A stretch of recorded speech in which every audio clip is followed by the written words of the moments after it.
Hola, empezamos la lección 8 del curso Pedagogía de la Muerte y el Duelo.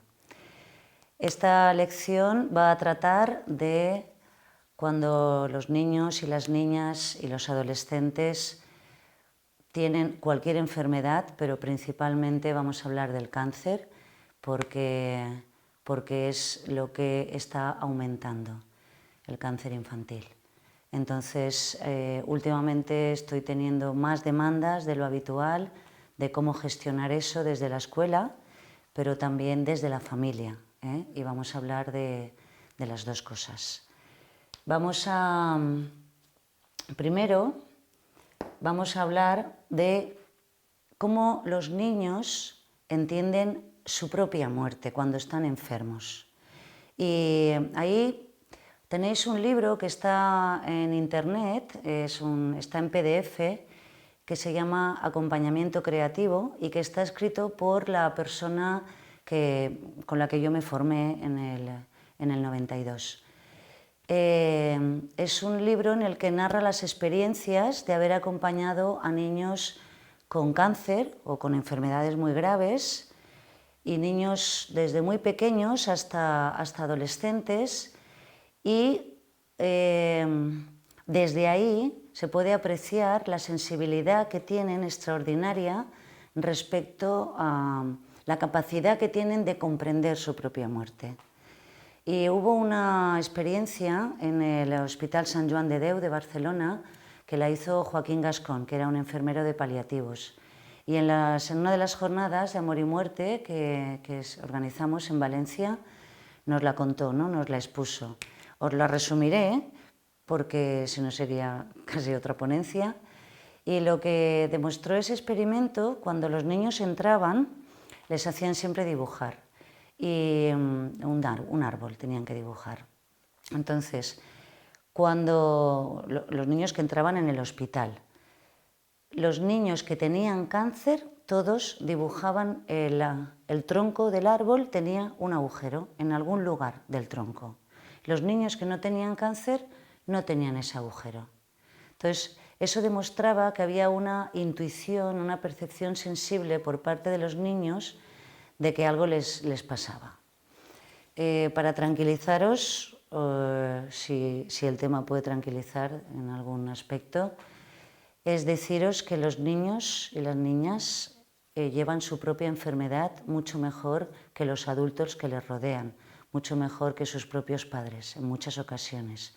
Y no es la primera vez que yo he tenido la experiencia en que los niños me piden que les tranquilice y que se calmen, porque no saben cómo hacerlo. Una persona que hizo la segunda edición me escribió un email porque tenía una demanda de una madre que le decía si conocía algún cuento donde la niña se moría, para que la madre se lo contara a la niña que se estaba muriendo. Entonces, cuando me hizo a mí la demanda, yo lo que le dije es que la niña no necesitaba ese cuento. La que lo estaba necesitando era la madre, necesitaba algún objeto en el medio, porque la situación es tan intensa y tan dolorosa, y ves cómo los niños lo llevan con mucha más naturalidad, incluso su propia muerte, la mayoría, hay excepciones y eso depende mucho también de cómo lo esté llevando la familia. Pero en ese momento la madre necesitaba algo y pensó en un cuento. Le hicimos pensar un poquito y reflexionar y que pensara más en la niña que en ella, y que fuera directo, ¿no? La relación o los abrazos, lo que tuvieran que hablar, porque el cuento en ese momento, en un momento tan cercano a la muerte, más que ayudar, lo que hace es meterse en el medio en la relación que hay de corazón a corazón cuando el tiempo de estar juntas es limitado. Bueno, yo también me sorprendí mucho cuando conocí estas experiencias, cuando he conocido a niños con cáncer, pero es así. Y la experiencia de muchos enfermeros y médicos pediatras que trabajan en paliativos nunca quieren cambiar de paliativos por la riqueza que supone trabajar con estos niños y niñas. Entonces, Ahí sería el cuadro que hemos dicho, cuando los niños entienden su muerte. Como todo lo que hemos ido explicando en estas lecciones anteriores, va a depender de ese entorno de seguridad y de calidez donde el niño crece. Si empiezan a haber pactos de silencio, si empiezan a haber mentiras, ocultamientos, lo único que estamos haciendo es dejándole solo, por nuestros miedos, nuestra inseguridad o por los falsos mitos de que pobre el niño que no se entere de lo que tiene, etcétera, que es una mirada falsamente compasiva. Si ellos son valientes y miran la muerte de cara, qué menos que hacerlo nosotros, que somos los que estamos a su alrededor. Entonces, justo en este tipo de situaciones, la honestidad, la claridad, la sinceridad, la relación más directa posible, permitiendo y haciéndole saber al niño que puede contar con nosotros y que nos puede contar lo que quiera. Porque en muchas ocasiones no nos cuentan según qué, pensando que no vamos a ser capaces de asimilarlo. Así son las cosas. Bien, por eso estos pactos de silencio los vamos a intentar evitar. Se dan en muchas situaciones donde también se da, ¿no?, cuando el cáncer es en las personas adultas. Aunque la persona lo sepa, aunque la familia lo sepa, no se produce el hablar de ello. A veces no hace falta, porque hay tal complicidad en la familia que no hace falta verbalizarlo, pero a veces sí. Y entonces yo no lo comento a esa persona por no ponerle en situación delicada, la persona no me lo... y nos estamos perdiendo quizás unos momentos únicos, sobre todo de unión, ¿no? Porque la muerte produce esas relaciones intensas. Bien, es muy importante, no todas las personas son capaces de estar de esta manera que estoy proponiendo ante un niño que va a morir, y sobre todo si tienen cáncer, pues van a tener, se les ha caído el pelo, van a ir con su pañuelo, no tienen cejas. Quiero decir que el deterioro físico es notable y a veces impresiona, y hay que tener valor para estar delante de ellos con la misma naturalidad con la que ellos viven la situación y con la que les gustaría relacionarse. Por tanto, hay que elegir cuál es la persona. A veces no es el padre o la madre, a veces es una tía o una abuela o una vecinita o una hermana mucho más mayor. La persona que tenga un vínculo fácil, que siempre haya tenido ese vínculo y esa complicidad con el niño, con la niña, con el adolescente, y que el puente de comunicación ya está establecido. Y por tanto las palabras ahí, los sentimientos y las miradas se deslizan más fácilmente. No por ser padre o madre de un niño o niña con cáncer tienes la obligación de saber cómo se hace o de saber cómo se habla. También quizás necesitan la ayuda o el asesoramiento para ver cómo se gestiona una situación tan difícil y tan delicada. Entonces, de nuevo, volvemos a hacer ese recuerdo del estar juntos, de crear una red de apoyo y que cada uno se encargue de una cosa ante esta situación. Os lo comento en la lección, pero es importante qué pasa con los hermanos mientras uno de los hijos está teniendo todo el proceso de tener que ir si es aquí, en esta zona, todos tienen que ir a Valencia, que es el Hospital de la Fe, donde están especializados en esto. Entonces, nosotros, por ejemplo, que estamos a 100 kilómetros, pero hay gente que está a más, tienen que hacer el esfuerzo económico, quizás uno de los dos tiene que dejar el trabajo o pedir media jornada, y todo eso es un impacto en la familia. Entonces os contaré el caso de una familia que vino a consultar qué podían hacer. Bueno, la consulta vino de la maestra, que es amiga mía, y me comentó que el niño estaba bajando el rendimiento, que era un niño que era muy listo y que estaba siempre muy interesado en los asuntos del aula, pero que de hacía un mes le veía que había perdido ese interés, ¿no?, por estudiar. Entonces los padres vinieron a hablar conmigo y Y la situación era que cada vez que ellos se iban al hospital con la hermanita de 8 años, él tenía 6, pues lo dejaban con los abuelos. Y entonces para él era como un pequeño abandono, ¿no? Y no le gustaba y él pedía ir con ellos. Yo les dije que evidentemente que le respondieran a esa demanda y que donde fueran los 3, el niño que se sumara. Solo bastó eso. Ellos estaban preocupados ya, pero ¿qué va a pasar con el curso? No pasa nada.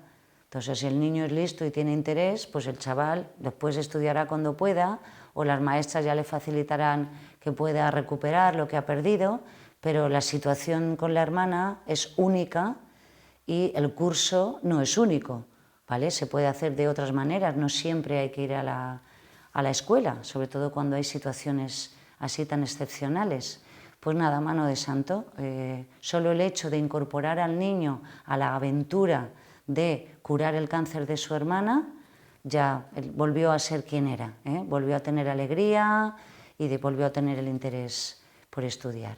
Entonces, siempre en este tipo de situaciones, vale que hay uno de los niños, el niño que está enfermo es el protagonista, pero hay que pensar en los coprotagonistas, si son 1 o 2 hermanos o los que sean, y también en todo lo que rodea al niño, en todo lo que esa situación está causando. Por ejemplo, con sus compañeros, ¿no? En la escuela, no lo he puesto, porque básicamente la lección lo que describe es cómo hacerlo en la escuela y en los vídeos lo que intento es completar un poquito lo que se dice en la lección. Entonces, ¿cómo lo hacemos en la escuela?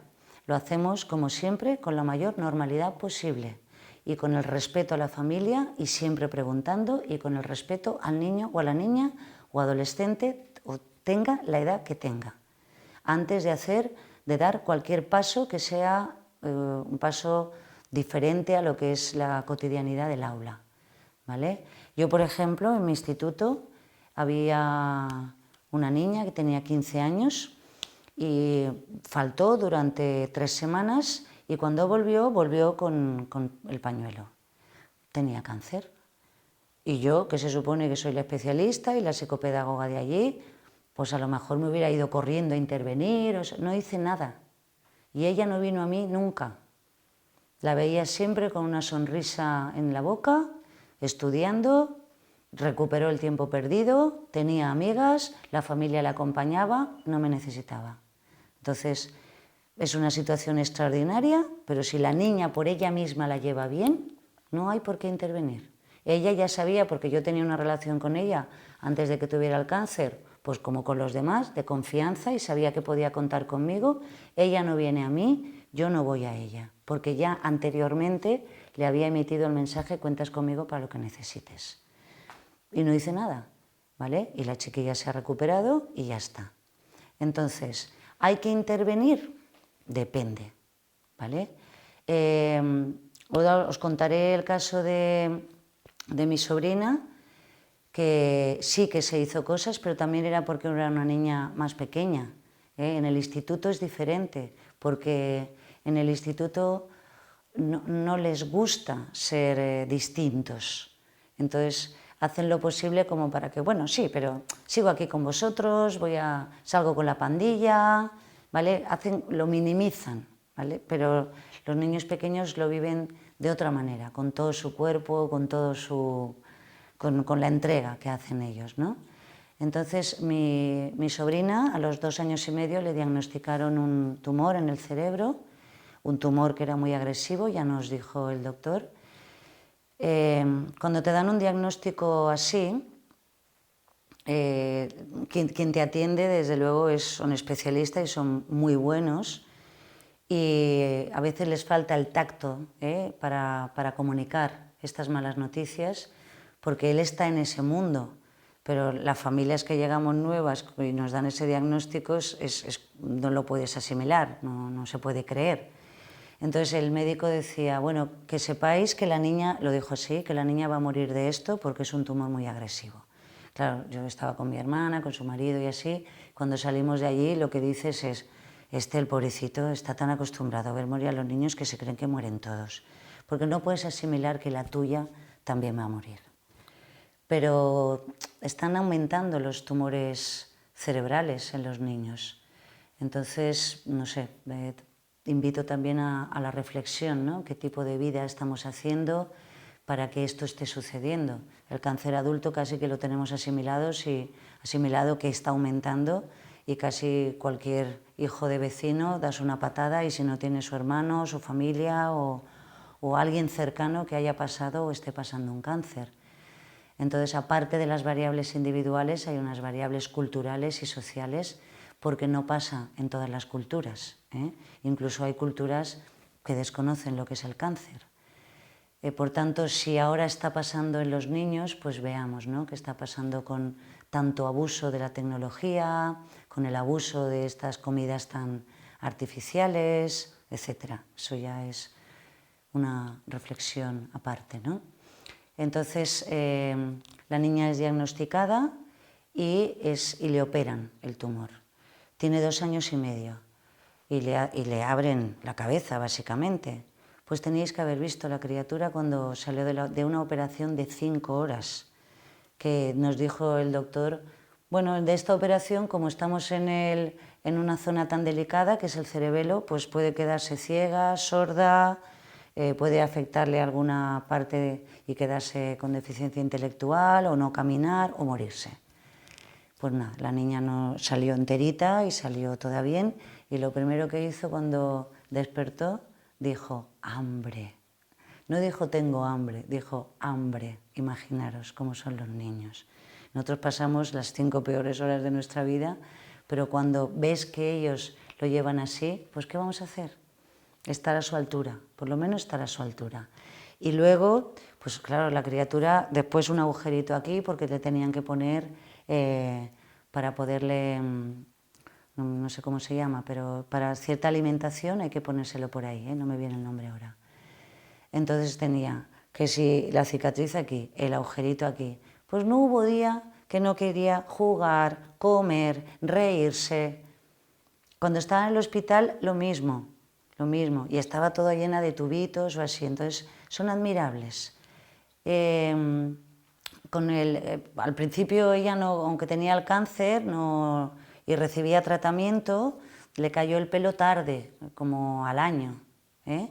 Y mientras tanto, siempre que no estaba en el hospital o en casa recuperándose, pues siempre que podía iba a la escuela. Como esto es un pueblo más o menos pequeño, pues conocíamos a los profesores y a las madres, y la verdad es que mi hermana recibió un apoyo muy, muy grande, ¿eh?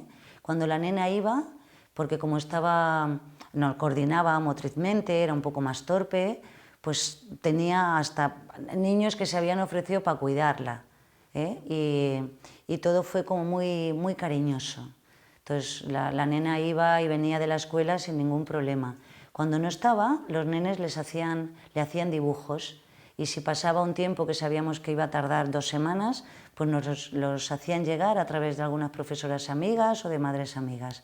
Así que la chiquilla estuvo acompañada por sus iguales, simbólicamente a través de los dibujos, que eso es muchísimo para ellos, durante todo el tiempo hasta el final. También he de decir que el maestro que tenía, esto era, pues eso, educación infantil de 3 años, y luego estuvo también en 4 años, pero ya al final. Su mujer había perdido al bebé de muerte perinatal, cerca del nacimiento, lo cual le hacía estar más, podía tener más empatía con mi sobrina, y le hacía estar más sensible y ser muy cuidadoso con el tema. Esto fue así durante el tiempo que estuvo enfermita, y luego ya durante los últimos 3 meses pues ya no acudió.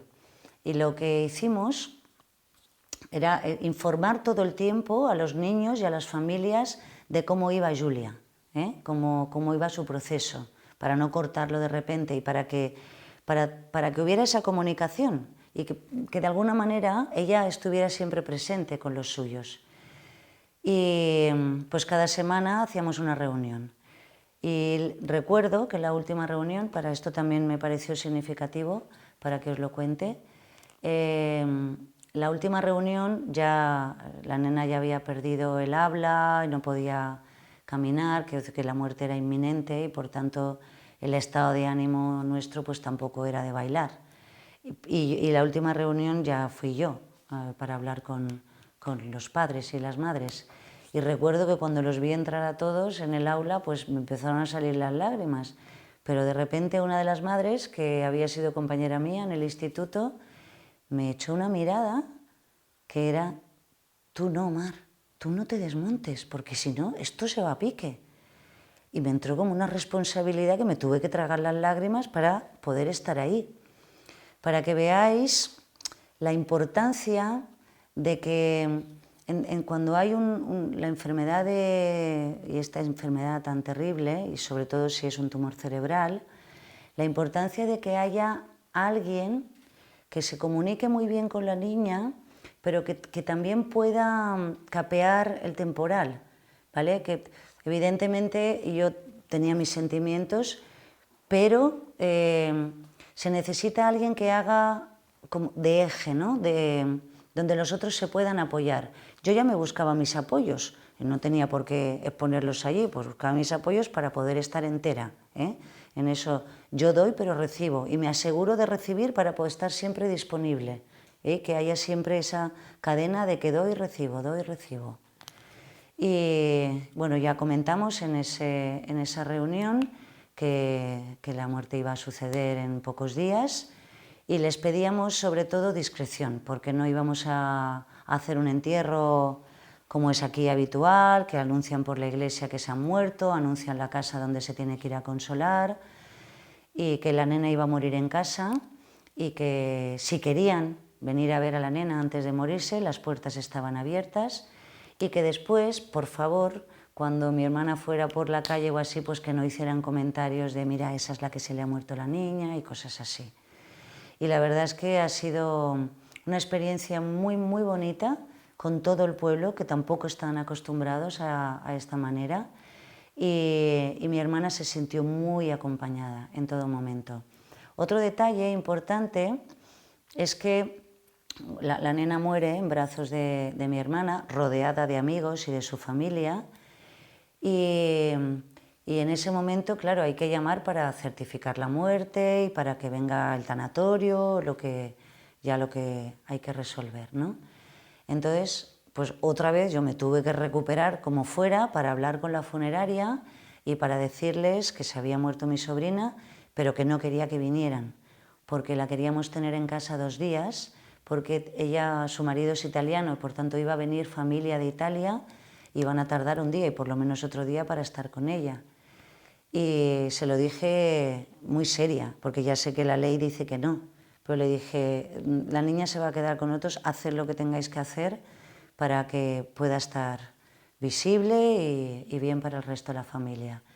Y entonces dijo, bueno, hacemos una excepción, déjanos ir a preparar el cuerpecito, mi hermana preparó la ropa, y así fue, ¿eh? Entonces, cuando queremos que las cosas sean de una manera y las leyes o esta sociedad nuestra lo ha pensado de otra, hay que luchar por ello y hay que dejarlo claro, porque en situaciones así pocos se van a negar. Cambió mucho que la nena estuviera 2 días con nosotros, mucho, porque cuando se la llevan es como otra muerte, ¿no? Mientras la estás viendo, pues es otra cosa. Bueno, también estoy haciendo un esfuerzo para que aquí no me vengan las emociones, y me sitúo porque creo que es un caso muy ilustrativo, y a mí es una experiencia que me ha transformado.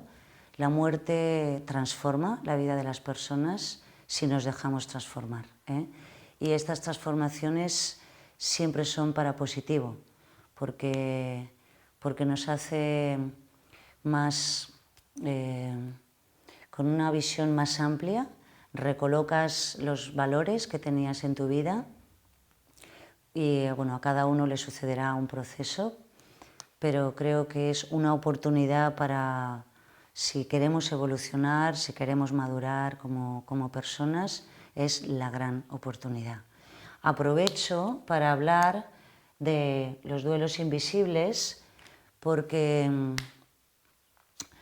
como yo había tomado ese rol de ser como la que hacía de puente entre el pueblo, la escuela y eso, y la situación de mi hermana, pues luego, en el duelo, yo me pasé un año respondiendo a la pregunta ¿cómo está tu hermana? Pero nadie me preguntó ¿cómo estás tú?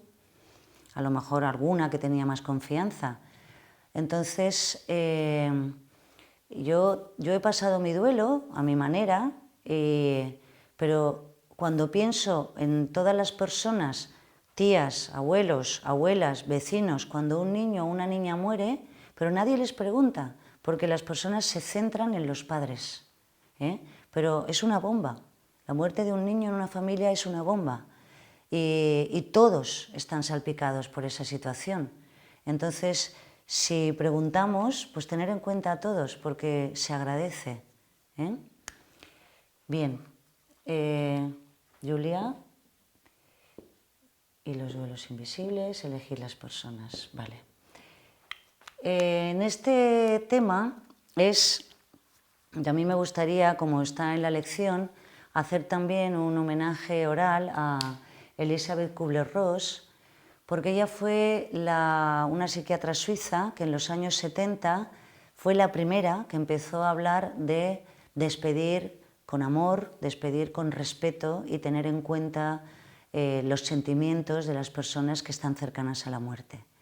Y esto lo descubrió, según cuenta ella en sus libros, cuando entraba a la habitación de las personas y antes había pasado por allí la señora de la limpieza, los pacientes estaban siempre mucho mejor, con mejor estado de ánimo. Así que haciendo esa asociación, pues le preguntó, ¿qué hacéis cuando estáis allí? Que yo cuando entro está mejor. Dice, bueno, pues yo dejo un ratito la escoba, me siento con esa persona y que me cuente cosas. A veces le doy la mano, a veces no. Y ahí empiezan los cuidados paliativos, de la manera más natural posible. Respondiendo, esa persona no había hecho ningún curso para aprender cómo acompañar a las personas que van a morir. Pero poco a poco nos hemos ido desnaturalizando y creemos que no sabemos, pero todos sabemos. Si nos dejamos ser, si somos generosos, si pensamos más en la otra persona que en nosotros mismos, claro que sabemos.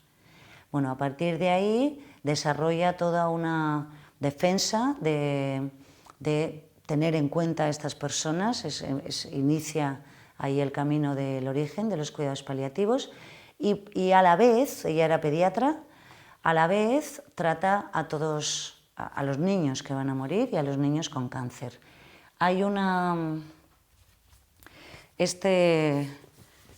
mirar cómo es el librito, y está un poquito machacado porque lo tengo como por 25 años. Yo lo tengo en papel, pero vosotros lo podéis tener en internet. No sé si esto se puede ahora adquirir. Entonces, dejadme que os la lea.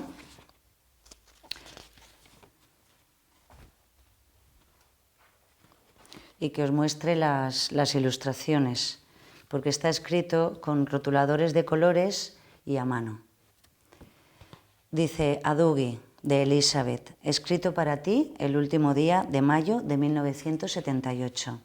Esta es una historia sobre la vida, y está en mayúscula, y las tormentas, sobre las semillas que plantamos en primavera, las flores que florecen en verano y las cosechas del otoño, sobre la muerte, que a veces llega demasiado pronto y para alguna gente llega tarde, y sobre lo que significa todo esto. Piensa en el principio de la vida y en Dios. Ella hablaba de Dios, era su manera de hablar de la trascendencia, de lo misterioso. Entonces, que no nos pare, que no nos aparezcan ahí los prejuicios. Piensa en el principio de la vida y en Dios que creó todas las cosas, el sol que brilla sobre el mundo y nos calienta, que hace crecer a las flores con sus rayos, que siempre cubren la tierra, incluso cuando las nubes no nos dejan verlos.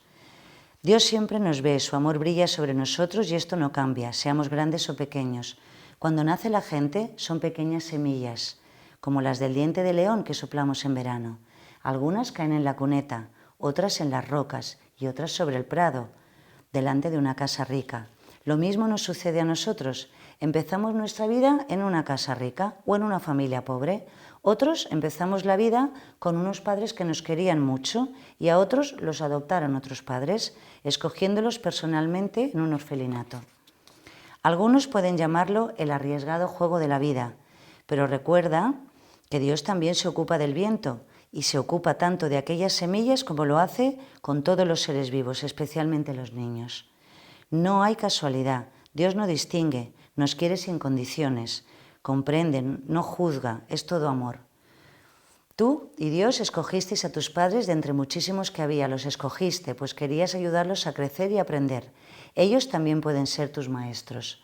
La vida es una escuela donde se tiene la oportunidad de aprender muchas cosas, como de qué manera tratar a la gente, cómo entender nuestros sentimientos, cómo ser sinceros con nosotros y con los demás. También podemos aprender a dar y a recibir amor. Y cuando hayamos pasado por todas las pruebas, como en el colegio, nos licenciaremos. Esto es, se nos dejará volver a nuestra casa verdadera, de donde venimos todos y donde encontraremos a todos los que amamos, como sucedió en la fiesta de fin de curso. Este es el momento de la muerte, cuando dejamos nuestro cuerpo, cuando hemos hecho los deberes y podemos volver a casa. En invierno no se ve vida en los árboles, pero cuando llega la primavera, salen una tras otra todas las hojitas. Cuando acaba el verano, el árbol está rojo, lleno de manzanas, ha cumplido el trabajo para el que estaba destinado. Al llegar el otoño, se le caen todas las hojas y el árbol se va a descansar durante el invierno. Algunas flores solo florecen unos pocos días y todos las admiramos y las queremos por ser señal de la primavera y de la esperanza. Luego mueren, pero ya han hecho lo que tenían que hacer. Otras flores florecen durante muchos días y entonces la gente ni se fija en ellas. Esto es también lo que pasa con los viejecitos. Se les ve sentados en un banco en el parque hasta que no se les ve más, pero se han ido para siempre. Todas las cosas en este mundo son un círculo. El día sigue a la noche, la primavera sigue al invierno. Cuando un barco desaparece en el horizonte, no es que se haya ido para siempre, es que ya no está a la vista. Dios cuida todo lo que ha creado, la tierra, el sol, los árboles, las flores y la gente que tiene que pasar por la escuela de la vida antes de licenciarse. Cuando hemos acabado con el trabajo en la tierra, podemos dejar nuestro cuerpo que encierra nuestra alma, como el capullo de seda a la mariposa. Y cuando llegue el momento, dejaremos el cuerpo y nos liberaremos del dolor y del miedo. Seremos libres como una mariposa y volveremos a nuestra casa, donde nunca estamos solos y donde podemos crecer, cantar y bailar, donde encontraremos a todos los que amamos, a los que dejaron sus cuerpos antes que nosotros y donde estaremos rodeados de todo el amor que podemos llegar a imaginar. Y esta es la foto del nene al que le dedica el cuento, la carta. Pues esto, escrito en 1978, es un hito y abrió todas unas sensibilidades que nosotros estamos intentando mantener y seguir para que la cosa vaya en ese aumento de conciencia respecto a la gran sensibilidad que tienen los niños respecto a la muerte, respecto a su propia muerte también. Bien, como acabamos de leer una carta, voy a recomendaros también algunos cuentos que tenéis en los recursos asociados a la lección, pero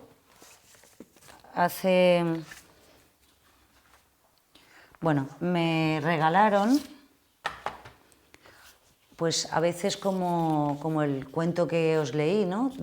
Pues es la sobrina de una amiga y como saben que estoy trabajando con el tema, pues me lo hacen llegar. Y esto fue lo mismo. Esto está en valenciano, la malaltía de na Laura, y va describiendo cómo está escrito en Mallorca, ¿vale? En el hospital de Sondureta. Entonces dice de na Laura, que así es como hablan en Mallorca. Y es los dibujos que hace ella y lo va explicando, porque es una manera en que ella puede expresar lo que va sintiendo, pero a través siempre de símbolos, o de muñequitos, o de animales, ¿vale? Y así es como le explican. Laura lo que tenía era leucemia, entonces le van explicando qué está pasando en su cuerpo con los leucocitos. Bueno, pues esto es un material que existe y que os puede inspirar para invitar a los niños, si en alguna ocasión tenéis algún niño cerca que tenga cáncer, pues que pueda hacer su propia historia, a través de los dibujos. Y luego, la Asociación Española contra el Cáncer, que tengo una amiga que está trabajando allí, ha empezado a trabajar también con los niños, pues me hizo llegar estos libros, que se llama El peso de un elefante, y los dos están escritos por Montse Vázquez. Esto no lo puedes comprar por ahí, pero si tenéis cerca alguna sede de la Asociación Española contra el Cáncer, los podéis conseguir, y son válidos porque también es para explicar a los niños, ¿no? Escrito por los niños y explicado a otros niños. Este está escrito por Montse Vázquez, por esta autora, pero básicamente inspirada por los niños que están enfermos. Y luego, en las películas que os recomiendo, hay una que es especialmente bonita y que tendría mucha relación con lo que estábamos hablando de Kubler-Ross. Yo creo que en francés se llama Las cartas de Mami Ross, pero lo han traducido por Cartas a Dios. Y la película trata de un niño que tiene cáncer, y por lo que os decía de elegir la persona, Mami Ross es la que lleva las pizzas al hospital, la que lleva las pizzas para el personal que está trabajando allí. Y en un momento dado no tienen a nadie que pueda cuidar al niño, los padres han tenido que ir, el enfermero de turno ha tenido una urgencia de no sé dónde y le piden por favor que esté un rato con el niño. Y ella dice, ¿pero qué dices? Yo vengo aquí a repartir las pizzas y ya está. Entonces la película lo que hace es ver el proceso de cómo se van haciendo cómplices desde una persona que en su vida hubiera pensado que iba a estar acompañando una situación así. Y es muy bonita, es muy bonita. Hay dos películas que van dirigidas especialmente al cáncer en los adolescentes. Una es Bajo la misma estrella, y donde la protagonista tiene un cáncer que le impide respirar bien, y el protagonista, que se hacen novios, lo tiene en la pierna. Los dos han tenido una primera recuperación, pero saben que van a morir de ello y que su tiempo de amor es limitado. Entonces, ¿cómo viven ellos, ¿no? esa intensidad que nos da el límite? Y justo en esa película hay una escena que yo la utilizo para después hacerlo en alguna dinámica, ¿no? En algún taller con los adolescentes, que es que tienen que decir delante de sus amigos lo que dirían de la persona cuando se haya muerto, pero aún no se ha muerto. Entonces, estas cosas tan bonitas que decimos de las personas cuando se van, pues decirlas cuando aún están en vida, ¿no? ¿Qué les diríamos? Y claro, eso es una preciosa declaración de amor que se hacen entre ellos. Y luego hay otra película que es Yo, Él y Raquel, que también va del cáncer de ella y tiene otro tipo de tratamiento, pero también muy que las dos al final, no todas las películas que os recomiendo ahí, al final nos lleva a cómo el amor amortigua la muerte. Solo el amor puede amortiguar la muerte. El amor a todos los niveles, no solo el amor de pareja. Especialmente está la película Quédate a mi lado. Aquí no es un niño el que se muere, es la madre que tiene cáncer, pero es brillante. Yo creo que estaban asesorados, el guionista estaba asesorado por alguien que sabía del tema, porque el cómo comunica la madre a su hijo, que tendrá unos 9 años, y a su hija, que es adolescente, de unos 14, cómo prepara la situación para cada uno de ellos diferente, porque su nivel de comprensión es diferente porque el diálogo y la relación que tiene con cada uno de ellos también es distinta. Y os la recomiendo mucho, porque es cómo comunicarlo desde el adulto al niño y la niña y cómo encajar las preguntas que le hacen los dos.